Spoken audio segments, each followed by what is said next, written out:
కాబట్టి ఇక్కడ మనం చూసినట్లుగా అయితే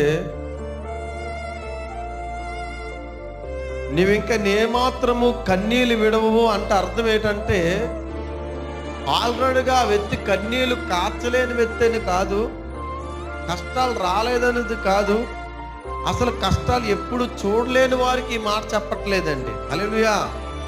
ఆల్రెడీగా నీకు కష్టాలు వచ్చాయి, కన్నీళ్ళు వచ్చాయి, ఇబ్బందులు వచ్చాయి, కుమిలిపోతున్నావు.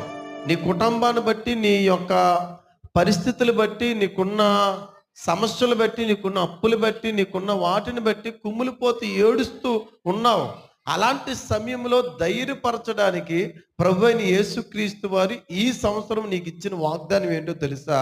నీవికేమాత్రము కన్నీళ్లు విడవవో అంటే కన్నీళ్లు విడిచేంత పరిస్థితి నీ జీవితంలో ఇంకా ఉండదనేసి అని ధైర్యపరుస్తున్నాడండి.